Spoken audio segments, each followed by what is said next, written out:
মই তোক বচাব নোৱাৰিলো শুন।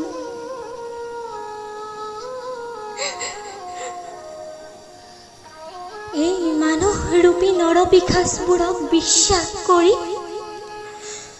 মই বৰ ভুল কাম কৰিলো শুন।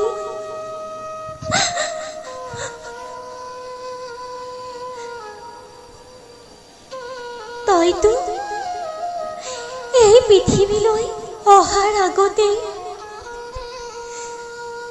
মোৰ গৰ্ভতে মাৰি পেলালে।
মা,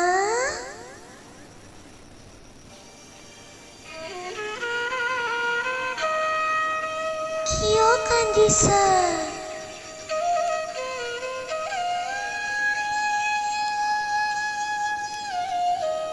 একো নহয় দিয়া,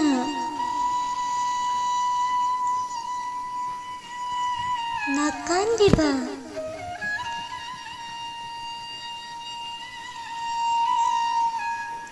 এই পৃথিৱী আমাৰ বাবে নহয় মা।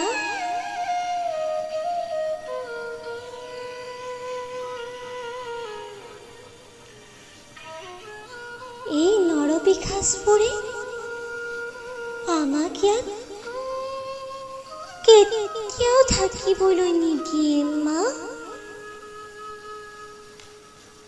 ব'লা মা, আমি ইয়াৰ পৰা গুচি যাওঁ।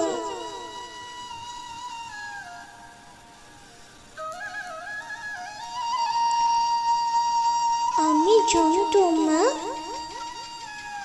কিন্তু মৰমৰ মূল্য বুজি পাওঁ। আমি জন্তু মা, কিন্তু বিশ্বাসৰ মূল্য বুজি পাওঁ। যিটো হয়তো মানুহৰূপী নৰপিশাচবোৰে কেতিয়াও বুজি নাপায়।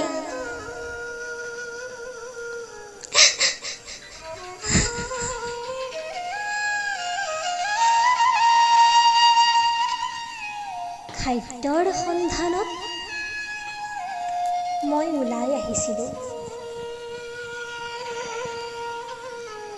এদল মানুহে মোক মাটি কঁঠাল যাচিছিল। ভাবিছিলোঁ সঁচাই মানুহবোৰ বৰ মৰমীয়াল দেই।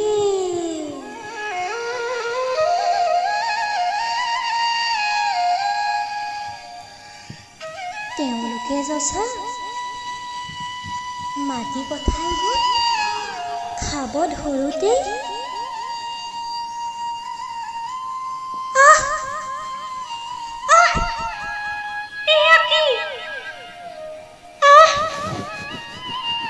যন্ত্ৰণাত মই ছটফটাইছোঁ।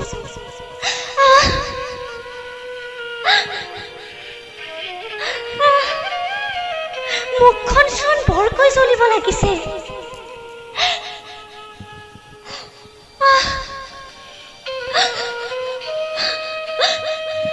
জ্বলা যন্ত্ৰণাৰ পৰা বাচিবলৈ মই দৌৰি দৌৰি নদীখনত মোৰ সুৰডাল গৈ গুজি দিলোগৈ।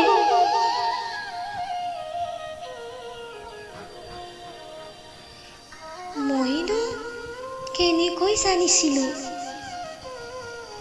সেই নৰপিশাচবোৰে মোৰ মাটি কঁঠালৰ ভিতৰত ফটকা ভৰাই থৈছিল।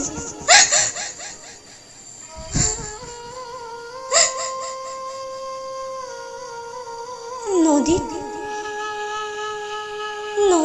সুৰ গুজিয়ে মই মৃত্যুৰ ওচৰত হাৰ মানিলো।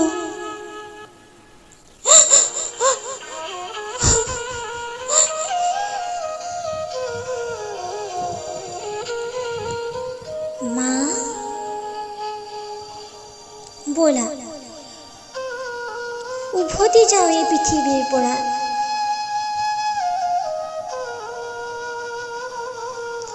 আৰু এই পৃথিৱীলৈ কেতিয়াও উভতি নাহোঁ।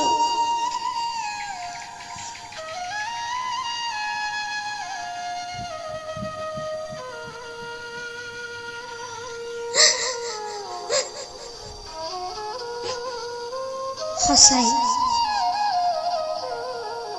নিজকে জীৱশ্ৰেষ্ঠ বুলি কোৱা আমি মানুহবোৰ সঁচাই জানো জীৱশ্ৰেষ্ঠ হয়? হয়তো আমি অমাত জীৱ জন্তুবোৰতকৈও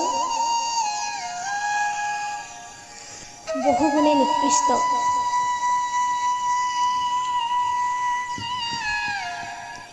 শেহতীয়াকৈ গৰ্ভৱতী হাতীজনীৰ লগত হোৱা ঘটনাটোত আমি সঁচাই লজ্জিত,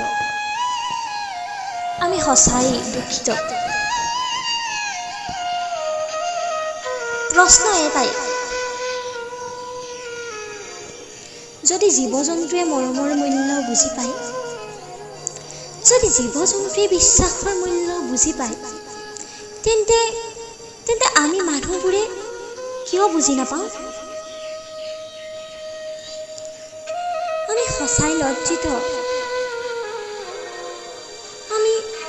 আমি সঁচাই লজ্জিত।